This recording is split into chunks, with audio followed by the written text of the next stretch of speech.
what is the circulation? If you have any question, please ask me.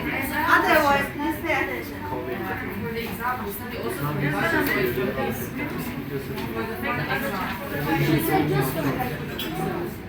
For the final exam,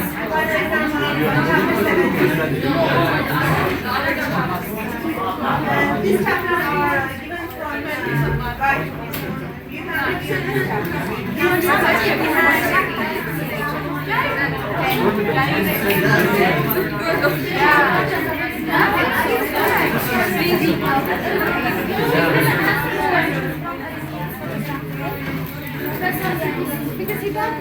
Please pay attention to me. Let's review from the first session. At first, we talked about two parts of circulatory system: systemic circulatory system and pulmonary circulatory system. We talked the importance of this circulation for our body, and then we discussed Ohm's law, if you remember. Yes. We said that flu is equal to delta P, pressure differences to resistance. We talked about that and said that increasing resistance, reducing pressure and vice versa. And also pressure or differences of pressure inverse directly proportion to the flow. Yes? And then what else we talked about? Types of flu. Can you tell me? We have two types of flu. Yes, laminar and turbulent. Excellent. What a great student. Turbulent flu. We said that laminar flu is most common flu in our body because it's a forward direction. But in sometimes for pathological conditions or any physiological condition, maybe we have turbulent blood flu. Turbulent blood flu has sound and we can hear the murmur of the blood and we hear it. And I tell you that we have some circuits of the vessels. We have parallel circuits Series. and series circuits.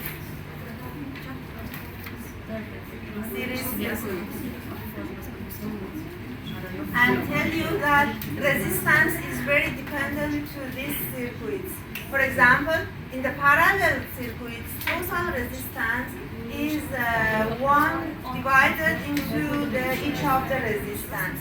But for series circuits, the total resistance is summation of each resistance. What is the example of series circuit? Like arteries, capillaries. yes, you can imagine that arteries, arterioles, capillaries, venules are continuous with each other, so they are series circuit. If we remove one part, for example, if we remove arterioles, whole system will be destroyed. Okay, so this is the feature of these are feature of series circuit. What's the example of parallel circuit?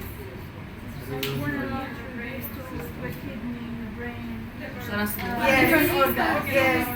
The position of brain, heart, kidney, GI tract, all of them are in parallel circuit with each other. Yes, they are not in continuous connection. So, the total summation of parallel circuits are less than each of one based on its feature. And if we remove one part, other parts can do its job and work properly. Yes? And then we talked about Poissier's law. I asked you to remember and memorize the Poissier's law formula. And which part is very important in Poissier's law? The radius. What is the Poissier's law? Can you remember? Yes. 5 R4. What? 8.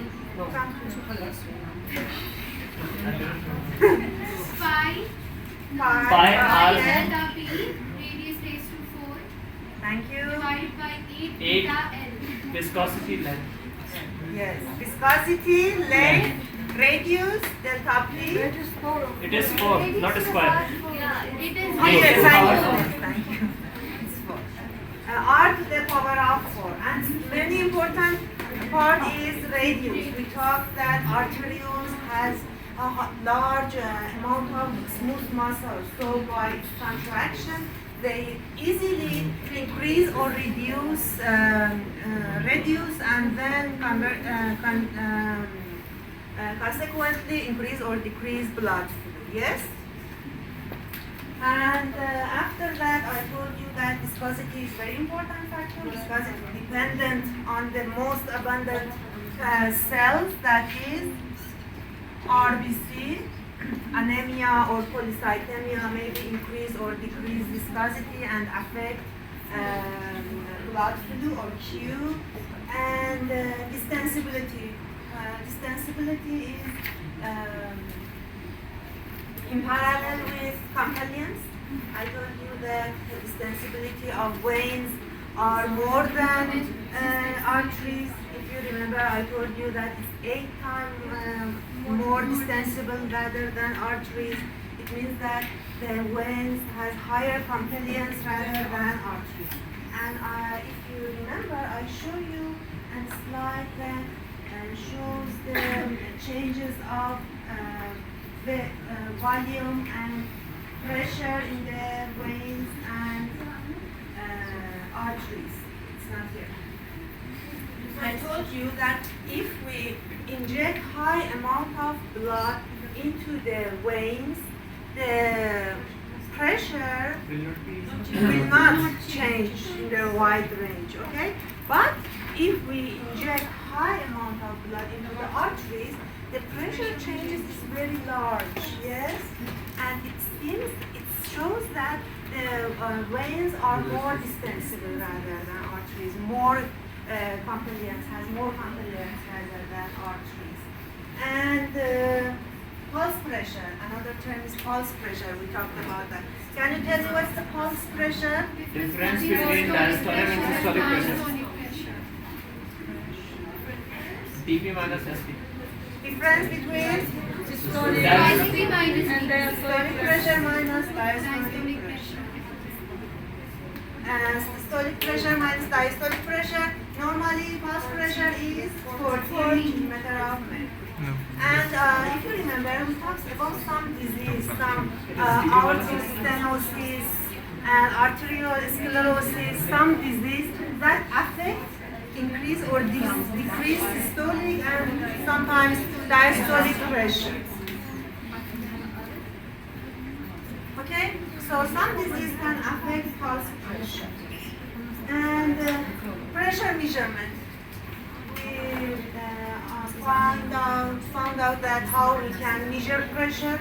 We need to some sphygmomanometer. We need stethoscope, and at first we block blood flow, and then we reduce the pressure to find the first turbulent flow, and as write them as systolic pressure. We hear 5 sound, and the last sound will be diastolic blood pressure, and we write both of them as the blood pressure. Yes, you will do this maybe 2 next weeks in the practical session of the blood pressure in the lab. Okay? Yes. With me? No. And venous pressure. Your friends asked me about venous system. We talked about all of it. And your friends asked about what is the venous return, what is the venous return relation with cardiac output. Okay, let's a little talk about venous system.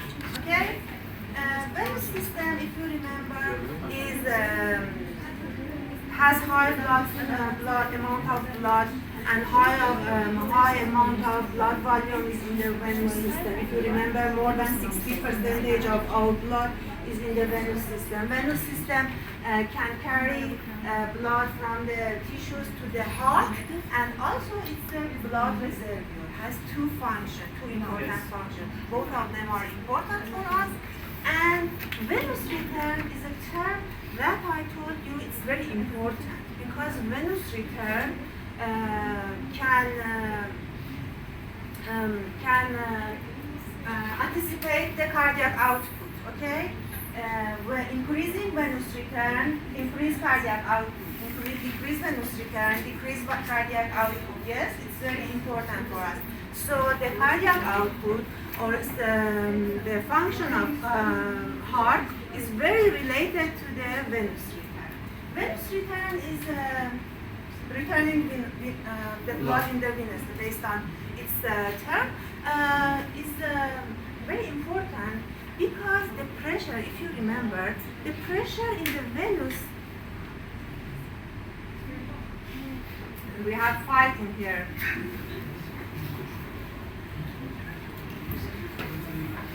Okay.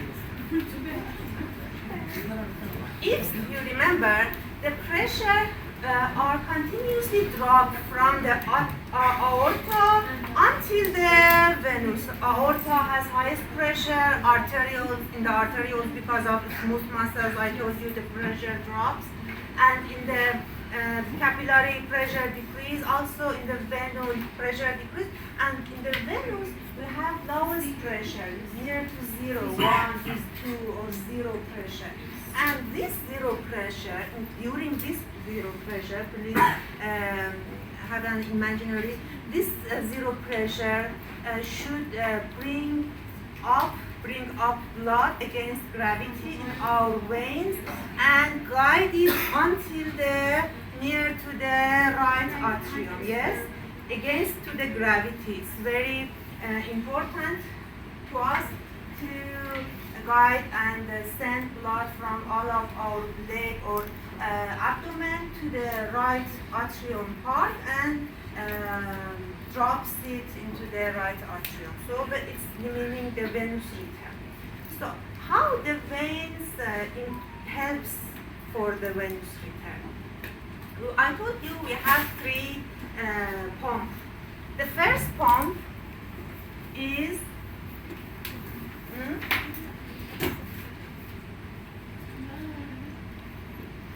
valve pump, or vein valve pump. Vein valve pump. The veins has some walls. The walls are one direction. Walls on the direction of opening of the walls are into the heart. Okay, all of our veins have valves. So the valves only open into the heart side. Okay, so by contraction of the muscles, for example in the leg, by contraction of the muscles, the veins are under pressure, are going to be under pressure, and this pressure push blood into the up or down. Okay, but because of these valves, the pressure only goes, the blood only goes to the up. Okay, not down. Okay, because it's only open to the heart side, into the up side. Yes, this is one of the mechanisms that we have venous return. The second one is, what is that? Lung pump. Can you tell me about lung pump? I think we talked about that. Lung, respiratory pump. I told you, in the chest we have a pressure. When we inhale gases, the volume of the chest increase. Yes? What is the relation of volume and pressure? Do you remember from chemistry and physics? V1 is equal to P2. It means that increasing pressure, decrease volume. Decreasing pressure, increase volume. Yes? Yes. So in the inhalation, imagine that the volume of the chest increase. Yes? So the pressure in the chest decrease. And how we inhale gases? Because the diaphragm contract. Okay, diaphragm is in the dome shape, yes? And by contraction of diaphragm, this dome shape is going to be more flat and flat.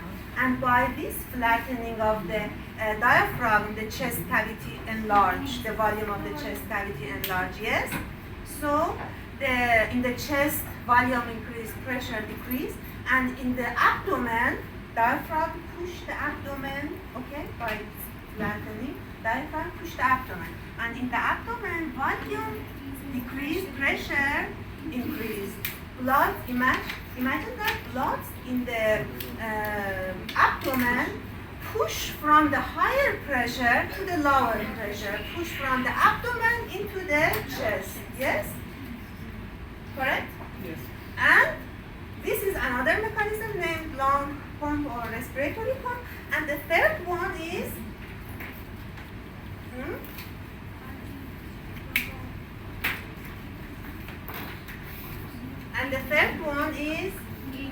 heart pump, yes.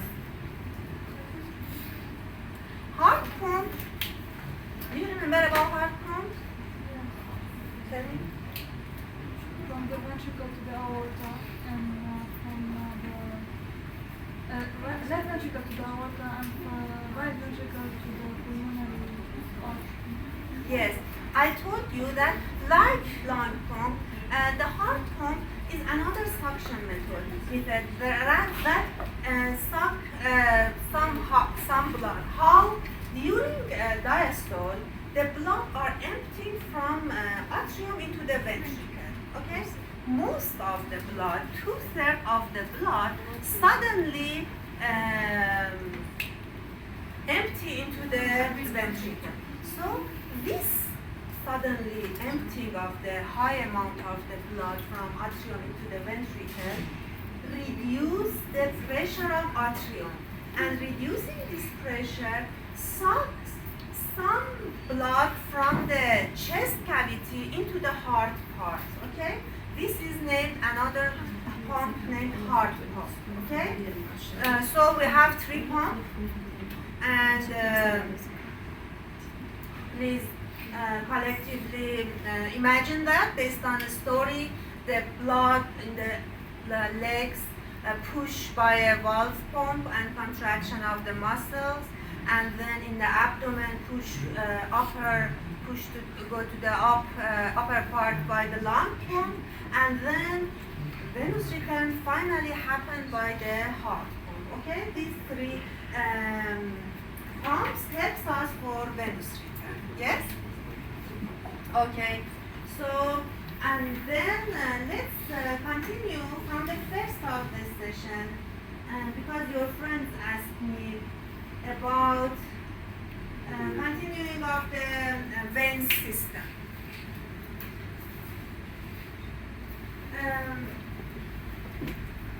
We talked about that venous pump, and the right atrium is very important. Why? Right atrium's pressure is very important in the clinic.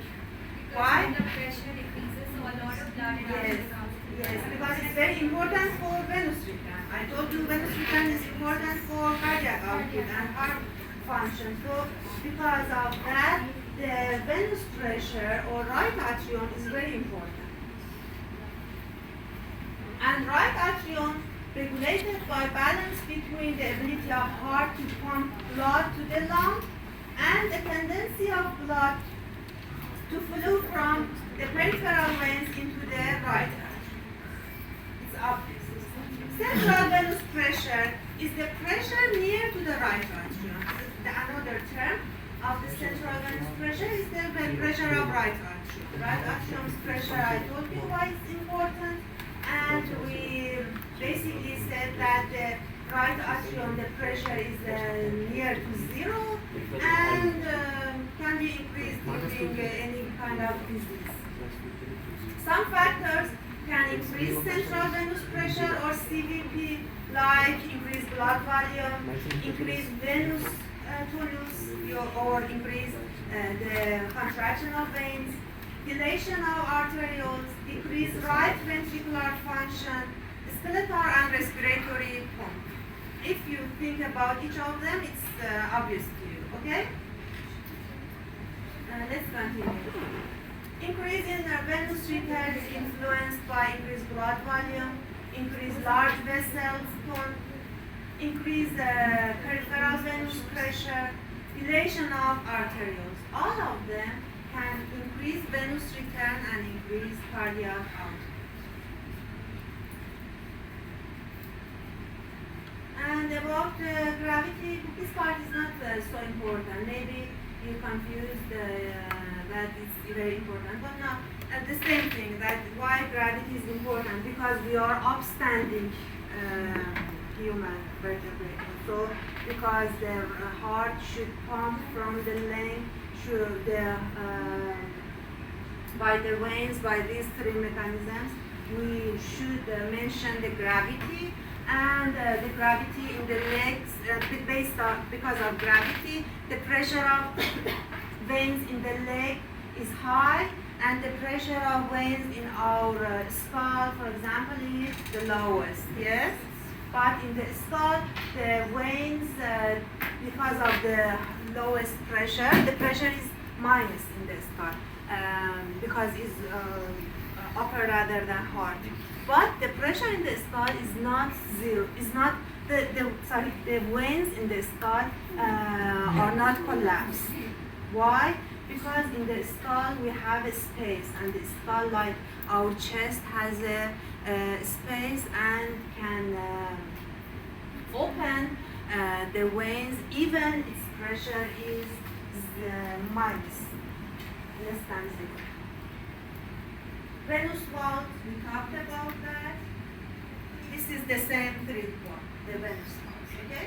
Clear to you? What's with you? Okay? If we have any problem in venous valves, what's the consequence? Pathological? Varicocele. Is that dilation of venous pump, or venous valves or veins.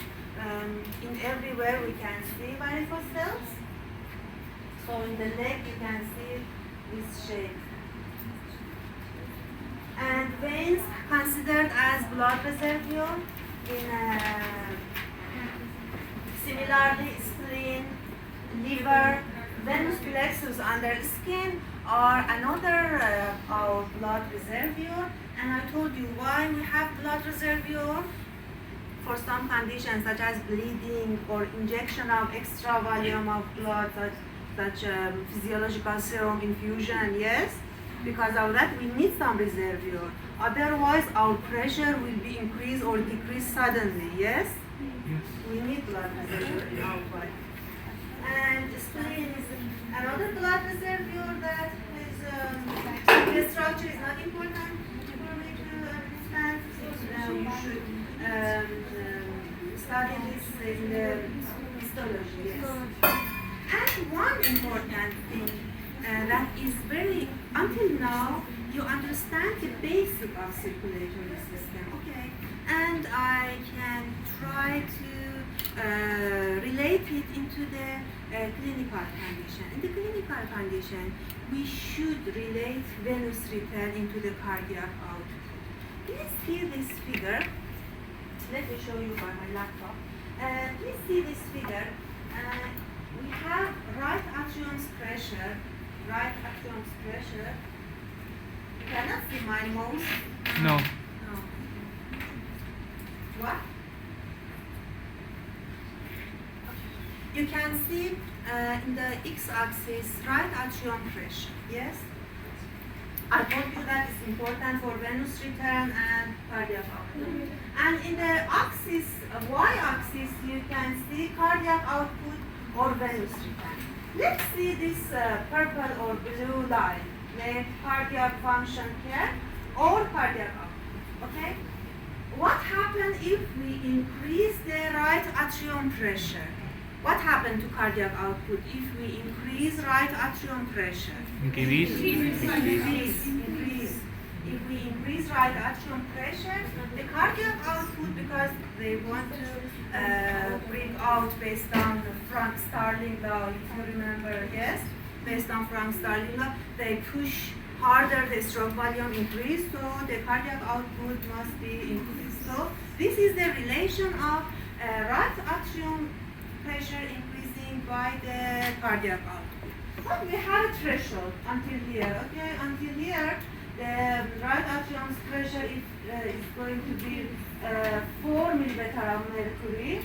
The cardiac output is near to 9 milliliter per minute, and this is the maximum strength of the power of our heart to push blood, okay? But what about venous return? The red line. The red line is showing the venous return. What is the relation of venous return with right atrium? Inversely proportion with each other. Yes? Is it logic to you? Clear to you? Inversely proportion to each other. It means that if the right atrium's pressure decrease, the venous return must be increased. Yes? Because we need pressure differences. Okay? If the pressure differences is very high, the venous return is going to be more and more. Yes? So our body need a balance, because I told you venous return related to cardiac output, but both of them has inverse proportion with our right atrium. So our body needs a balance. This balance point is this blue point. In the blue point, the pressure of the right atrium is 2 millimeter of mercury, and cardiac output or venous return is 5 liter per minute. This is the normal body's diagram about the heart function and circulatory system function. Yes? Yes? I told you that until now you understand the relation of cardiac output and right atrium is proportion with each other, directly proportion. But venous return and right atrium pressure inversely proportion with each other. And we can draw this graph with each other, okay? And our body needs a balance, needs a hemostasis, okay? And this point is balance of our body. In this point, that the two graphs, what's that mean? Intersect. Two graphs, intersect. Two graphs cut each other, intersect each other. This blue point is our body's balance. Okay, 2 millimeter of mercury right atrium pressure, 5 liter per minute cardiac output, 5 liter per minute venous return. Yes? This is our body. And sometimes, maybe this increase or decrease, maybe this the slope of cardiac output increase or decrease, the slope of vascular function or venous return increase or decrease. And this point, this blue point may be changed to this part, to right part, to left part, to upper part or lower part, okay? So during pathological condition, maybe this balance point change, okay? The position of balance point change. Because we need a point to intersect two graphs, cardiac output graph and venous return. And what is the balance point? 5 millimeters? 5 liter. 5 liter per minute. Professor? Yes? Cardiac output is 5 liter per minute. Yes.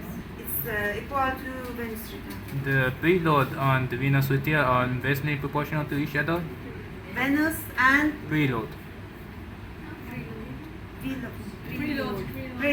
preload and venous return is proportional to each other. Yes. Is it your question? Preload. Preload is related to cardiac output, yes? No. It's maybe, but it's more related to cardiac output, preload pressure. Preload pressure is more related to cardiac output and has influence on venous return. Both of them. What both of them? What?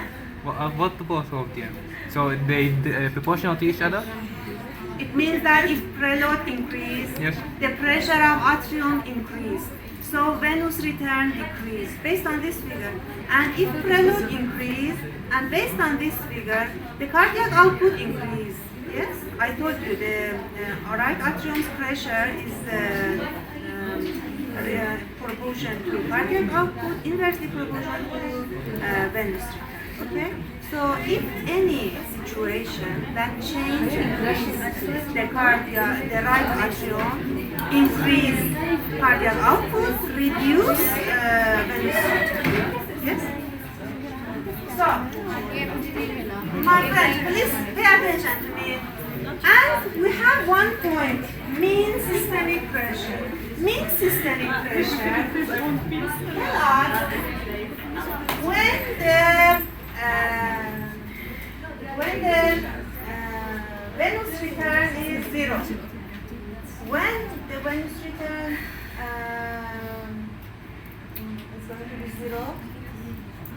When the mean systemic pressure. In this graph you can see mean systemic pressure. It's another definition that I want to talk to you.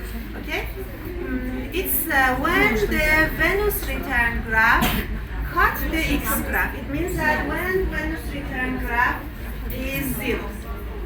When the pressure of FT is around 7 to 8. When it's 0. When the pressure of the right atrium is 7 to 8. Yes. When the pressure of right atrium increase until the venous return cannot return the blood into the atrium. Yes. On the other ways, in the clinic, we said that it's when we have cardiac failure, when there is no blood pump. Okay. When cardiac failure is seen or cardiac stop and whole blood in our vessels stop, we can see the pressure of the atrium, the pressure of the atrium is near to the 7, and we said that it's mean systemic pressure. Mean systemic pressure is the pressure of the our body when heart is not working, and because heart cannot pump, the blood stay in the heart, and the heart's pressure increase, and right atrium's pressure also increase, and this is the mean systemic pressure. And is equal to 7? The right atrium's pressure. So, venous return, the amount of blood that we talked about, that is equal to cardiac output, and exception is during the heartbeat. The cardiac output is related to venous return. It's about the control of venous. We talked about all of this, if you remember. Venous return is back to the all features of the circulatory system. For example, arterial contraction. For example, increasing capillaries leakage. For example, the veins increasing resistance. All of them affect venous return, okay? So why we focus on venous return? Because venous return is between heart function and circulatory system function, yes? So we focus because of that on venous return. So cardiac output related to venous return and the heart's function. Venous return, I told you, is the reason of all features that we talked about: resistance, flow, pressure, contraction, reduce, change, Poisson's law. All of them can affect venous return. Yes? Is it logic to you? And the other part for cardiac output is heart. You remember that the contraction of heart, the Frank-Starling law, the Bainbridge reflex. Do you remember? Yes? All of them is another part. So cardiac output related to venous return and heart. And one more thing is that about if the cardiac output increase or decrease, then the amount of blood will be increased. During hypereffective heart, the cardiac output increase. During hypereffective heart, the cardiac output decrease. And this shows the relation of some disease that you think, that you maybe think is not related to cardiac output or venous return. But here you can see for example, some disease like beriberi, the first column, okay? The first column from the left. Beriberi disease, during beriberi disease, the cardiac output increase. Why? Because the resistance of vessels reduced. Resistance of vessels reduced, the venous return increase, and the cardiac output increase too. Okay? Or other one, anemia. Why during anemia cardiac output increase? Why during anemia, cardiac output increase based on this, the third, this one. Because the vascular Fourth column from the left. Fourth column from the left. Why? Because the vascular pressure decreased, the vascular output. Yes. During anemia, the RBC is reduced. Okay, viscosity reduced. Okay, blood flow increase. So venous return increase and cardiac output increase. Okay. Yes.